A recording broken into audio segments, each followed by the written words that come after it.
Greetings everyone, this is Ehav from the Chronicles of Ehav, and today I'm doing another video response. I'm working really hard on these responses because there's some interesting topics out there on YouTube. This response today is to a YouTube user named smileyousee. So that's YouTube user smileyousee. Please excuse the fact that most of this response I'm actually going to be reading from notes that I took in order to actually talk about this topic or deal with it. So this is my response to smileyousee concerning her question of what is a sellout. This is a topic concerning, she's been getting a lot of messages, or a lot of complaints from people who've been calling her a sellout because she is married to a man that's white, and she's, I guess, African American, I guess. If you're not, I apologize ahead of time. So this is my take on this issue.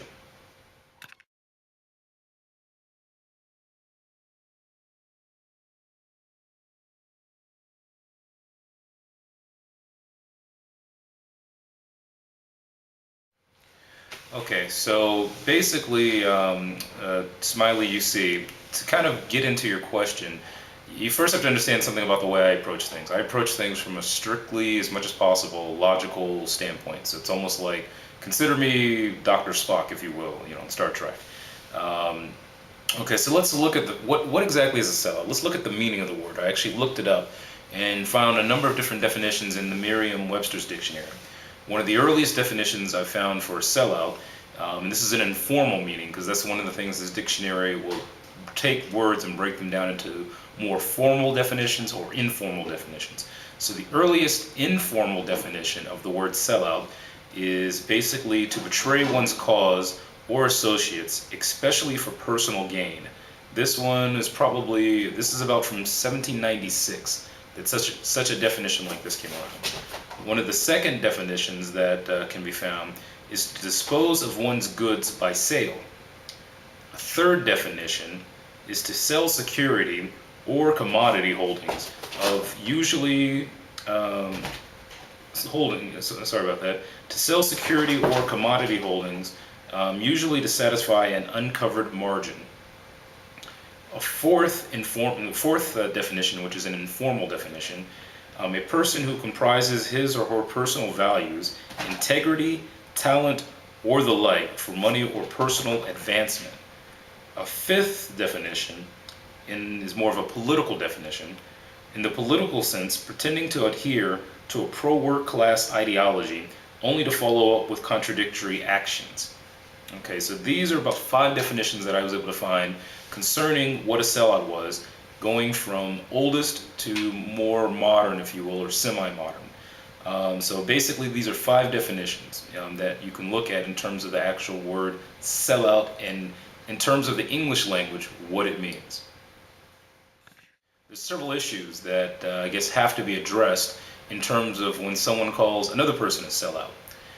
The first one, if we look at the first definitions, especially the word sell is involved in the word sellout.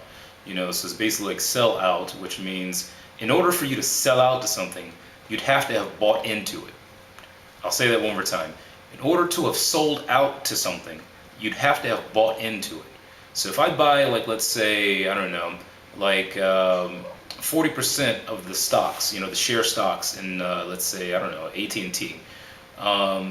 If I take those stocks and I see, like, okay, it's to my financial advantage to get rid of these stocks, liquidate these stocks, that means I've sold them out, especially if I sell all of them. That's a sell out, in terms of just the intrinsic use of the word. The second issue, in order to sell out, you would have to have made a known oath of commitment to something. So once again, I'll say that again. In order to sell out, you would have to have made a known oath to or commitment to something. Another way of doing it, is also looking at, the fact that selling out is based on a choice, because you have full free will to choose to be in it, and you have full free will to choose to get out of it.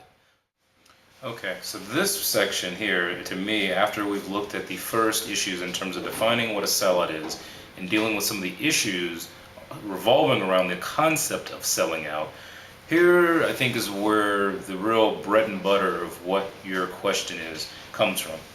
The first question is, who decides the rules of blackness? Where did these rules come from? Was there like some meeting in, like, I don't know, like 1865, and where there was a group of people who sat down and decided blackness means, and then they like came up with a list that exists somewhere in the archives of blackness? Valid question, because if someone's going to say that you sold out, based on what the definitions we gave earlier in the English language of what it means, there would have to have been some rules, about being black, to the point where, marrying someone who's not black is, a sin, if you will, against the rules of blackness. So that, to me, is a logical approach. The second thing concerning this issue of who decides the rules of blackness, who agreed to be subject to such rules?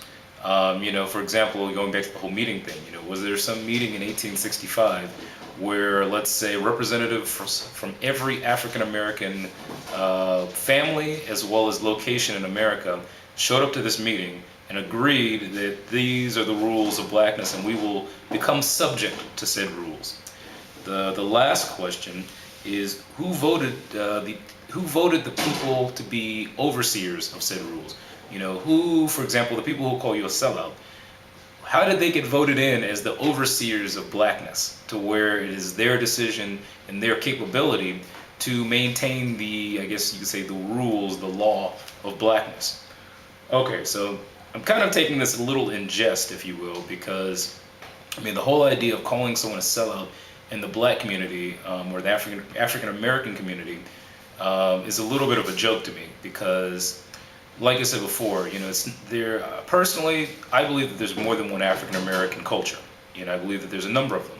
It's like saying, okay, if you have an African American who's a Christian, and an African American who's a Jew, and an African American who's a Muslim, and an African American who's a Buddhist, all in the same, room, for example, they don't all share the same values. They don't all have the same needs, especially if they're serious about what it is that they believe.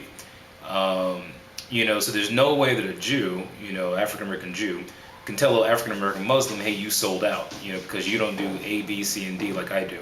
There's no way an African American Muslim can turn to an African American Buddhist and say, hey, you sold out because you're not doing A, B, C, and D. And the same way an African American Buddhist can't turn to an African American Christian and claim that, hey, you sold out because you're not doing like I'm doing.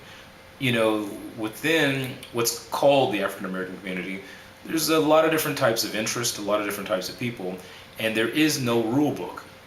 So that being said, I think this is the kind of logic that you have to carry into this issue of when people call you a sellout, because number one, in order to call someone a sellout, in this situation, it's the most illogical thing. Because like I said before, if your family, for example, had, joined into some kind of rule book, about blackness, then yeah, it'd be a different story. Someone could say, oh, well, you sold out because your family showed up in 1865 at the meeting of blackness and agreed to the rules and for them and their children. But if no such thing happened, how can you be a sellout? Just something to consider.